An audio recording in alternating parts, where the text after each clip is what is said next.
Most people over 60 are told the same thing about their kidneys: drink more water and cut back on salt. It sounds sensible. It sounds safe. But here is what nobody tells you. Water and salt advice alone does not protect your ability to live independently in your own home. Kidney function declines quietly in most adults after the age of 60. Nephrology clinics see this every single day. People whose blood work has been drifting for years, who were never told because nothing hurt. Kidneys are silent organs, and silence gets mistaken for health. So today, I am giving you 6 kitchen foods that support the filtering work your kidneys do every hour of every day. I am also giving you 3 foods most people believe are healthy that quietly add to the load. The number 1 item on this list is something almost nobody talks about. Stay with me until the end, because that one can change how you approach the next 10 years. Here is why your appointment did not cover this. The average visit runs about 12 minutes. In 12 minutes, a doctor must review your history, check your medications, address whatever brought you in, and document all of it. Kidney function shows up as a number on a lab sheet, and numbers get glanced at when they are stable. Nobody has time to explain what that number actually measures. Nobody has time to walk you through your grocery list. So you leave with the 2-sentence version: less salt, more water. I am not here to sell you a supplement or scare you into a course. This channel exists to give you the science a 12-minute appointment never has time to cover. There is no product at the end of this video. There is no secret. There is only what your kitchen is already doing to your filtration in one direction or the other. And this matters more than most people realize. Declining kidney function is tied to fatigue, to swelling in the ankles, to blood pressure that stops responding well. Those 3 things together are exactly how people lose the ability to walk to the mailbox and back. Before we start, tell me your age and what country you are watching from. I read these, and they shape what I cover next. Now here is the one mechanism behind everything in this video.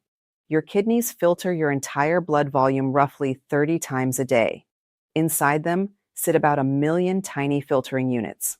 Those units cannot be replaced once they are lost. Think of your kidneys as a set of very fine coffee filters.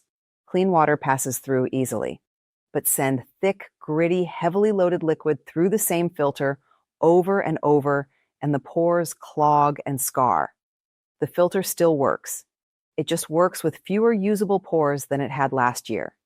Please do not skip this section. It is the key to everything that follows. Every food in this video either keeps that liquid thin and easy to pass, or thickens it. If this is already making sense to you, tap the like button so more seniors can find it. Number 5 is red bell pepper, raw, 1 medium pepper. Here is the mechanism. Most vegetables carry potassium, and for kidneys that are already struggling, high potassium becomes a problem the body cannot clear. Red bell pepper is unusual because it delivers vitamin C and antioxidant compounds while sitting low on the potassium scale. Go back to the coffee filter. This is a food that adds flavor and nutrition to the liquid without adding grit. It gives you the vegetable without the load. Kidney nutrition guidelines from major dietetic associations have listed red bell pepper among the recommended vegetables for reduced kidney function for many years. This is not a fringe recommendation. Here is the protocol. 1 medium red bell pepper, raw, 4 to 5 times per week. Slice it into strips the width of your finger, because a whole pepper looks like a chore, and strips look like a snack. Eat it in the afternoon, between lunch and dinner, when most people reach for crackers instead. Store the strips in a covered container of cold water in the refrigerator, and they stay crisp for 3 days. The error people make is roasting them in oil and salt, which turns a low-load food into a salted one. Raw or lightly steamed keeps the benefit intact. If chewing raw pepper is difficult, and after 60 many people find it is, steam the strips for exactly 4 minutes. Softer, still nutritious. Do this sitting at a table, not standing at the counter, because standing while eating leads to rushing, and rushing leads to choking. If you have any pain or difficulty swallowing, stop and speak to your doctor before changing what you eat. Pair red bell pepper with a small handful of unsalted walnuts. The healthy fat slows how quickly you move through the snack, and slowing down is half of eating well after 60. But no vegetable, however good, can address what happens to your kidneys overnight while you sleep. The next item works on a completely different window of the day.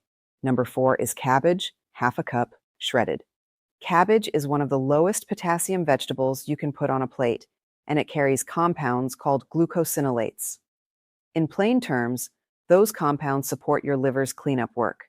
Your liver and kidneys operate as a two-stage system. The liver breaks things down, the kidneys flush them out. Support the first stage, and the second stage receives less to handle. It is like sweeping the floor before you mop it. Less work reaches the mop. Large nutrition reviews have consistently placed cruciferous vegetables like cabbage among the most kidney-friendly choices available. Here is the protocol. Half a cup of shredded cabbage, 3 to 4 times per week. Shred it thin, thinner than you think you need, because thick cabbage is hard work for older teeth. Add it raw to a sandwich, or steam it for 6 minutes with a teaspoon of olive oil.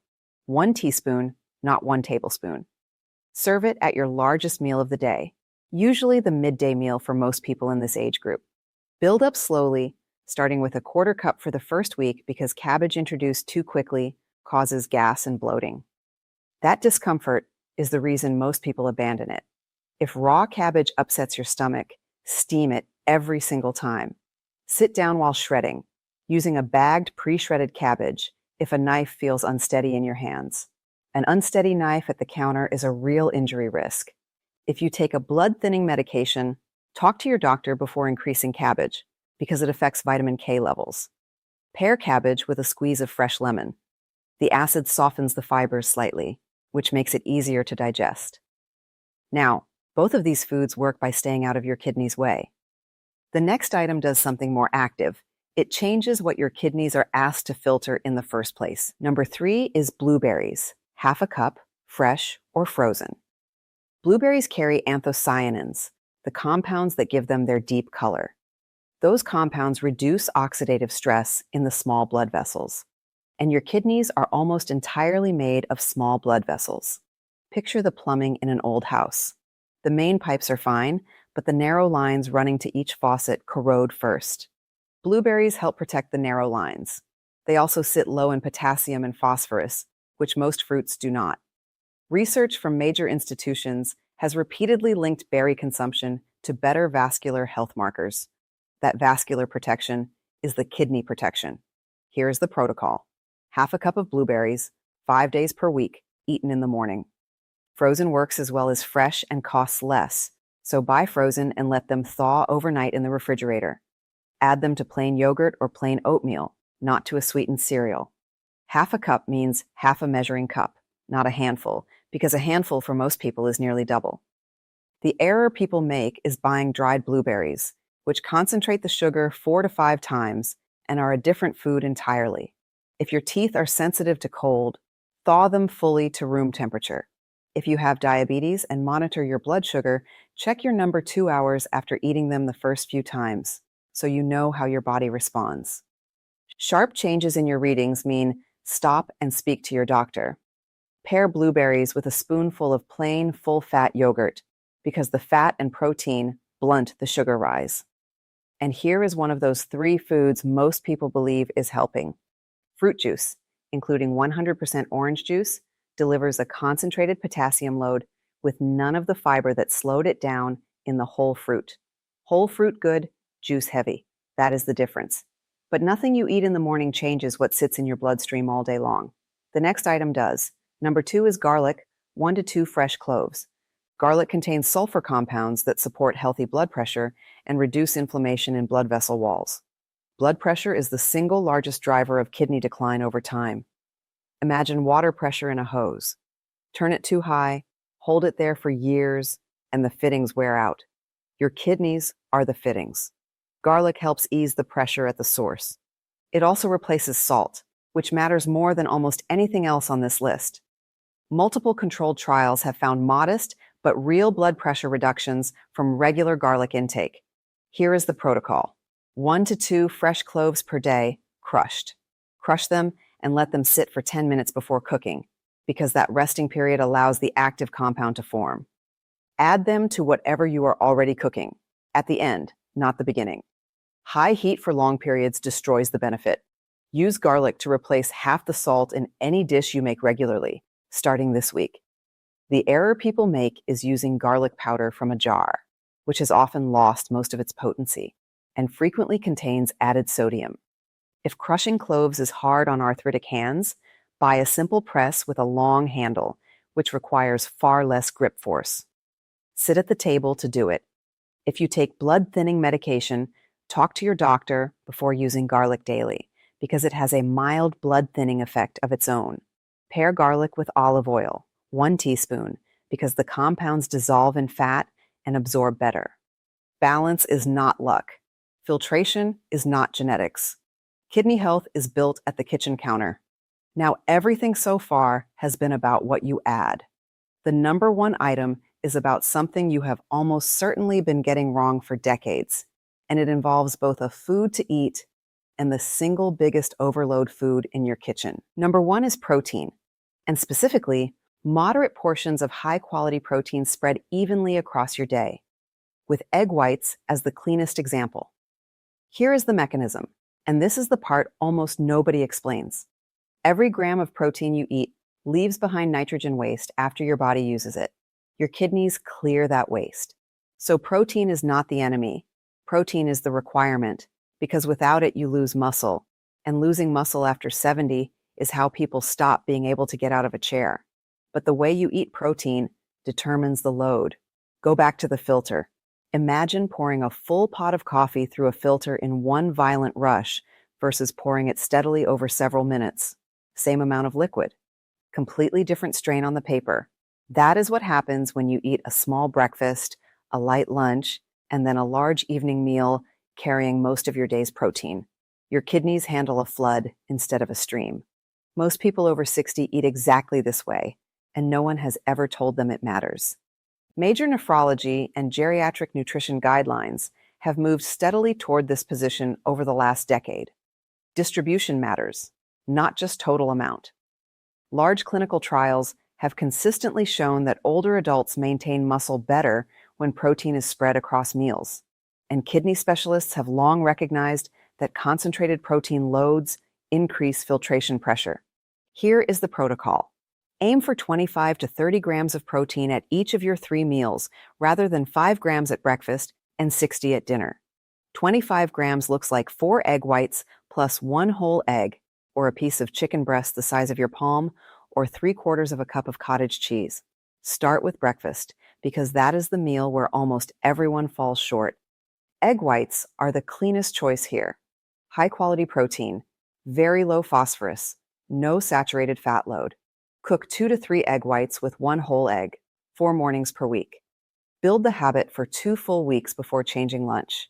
Then adjust your evening meal downward so that dinner is your smallest protein meal, not your largest.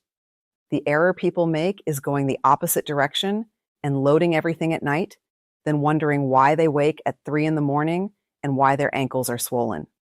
Now the overload food, and this is the one that surprises people. Processed meats, deli slices, bacon, sausage, carry added phosphorus salts that your body absorbs almost completely, far more completely than the phosphorus in natural foods. Excess phosphorus is one of the heaviest loads a declining kidney faces. Cold cuts feel like a light lunch. They are not. If you have been told you have reduced kidney function, do not raise your protein at all before speaking with your doctor, because the right amount for you is a personal number. Sit down to eat every meal. Never rush a protein-heavy meal, because the risk of choking rises with age and with dry meats. If you take medication for kidney disease or blood pressure, talk to your doctor before changing your protein pattern. Pair each protein meal with a glass of plain water, 6 to 8 ounces, at the same sitting. The water helps carry the waste through. I told you at the start that the number one item was something almost nobody talks about. This is it. Everyone argues about how much protein. Almost no one talks about when. And the timing is the part your kidneys actually feel. 3 steady streams instead of 1 flood, every day, for the next 10 years. Consider a typical case documented in the rehabilitation and nutrition literature. A 74-year-old woman had been eating toast and jam for breakfast a sandwich made with deli turkey for lunch, and a large meat-centered dinner. Her ankles swelled by evening. Her energy dropped every afternoon around 2 o'clock, and she had begun turning down invitations because of it. The change was structural, not restrictive. Breakfast became 3 egg whites with 1 whole egg. Deli turkey was replaced with plain roast chicken she cooked herself on Sundays. Dinner protein was cut roughly in half. Half a cup of blueberries went into her morning yogurt, cabbage and red pepper went into her midday meal, and garlic replaced half the salt in everything she cooked. Within 6 weeks, the afternoon energy drop had largely resolved. The evening ankle swelling reduced noticeably. Her lab numbers at the following appointment were stable rather than continuing their slow drift, and her doctor asked what she had changed. Here is what to do, starting today. Tonight, count how many grams of protein were in your breakfast this morning. If it was under 15, that is your starting point. This week, buy 1 carton of eggs and eat 3 egg whites plus 1 whole egg on 4 mornings. Also, this week, replace half the salt in your 2 most cooked dishes with 1 to 2 crushed garlic cloves. Within the next 7 days, buy 1 bag of frozen blueberries and put half a cup into your morning meal 5 times. And within the next 7 days, remove deli meat, fruit juice, and salted canned soup from your regular shopping list. Those are the 3 quiet overload foods, and removing them costs you nothing. 5 steps. Each one takes under 10 minutes. None of them requires a single supplement. Think of someone in your life who has been told to just drink more water and cut back on salt, and who deserves the fuller explanation. Send them this video. Tell me in the comments which of these you are starting tonight. Your answers decide exactly what I cover next. And if you want more of the science your appointment never has time for, subscribe to this channel. That is the entire reason it exists. This video is education, not a diagnosis. Your own doctor knows your history, so bring this list to your next appointment. I'm Laura Bennett. Don't forget to subscribe and live longer.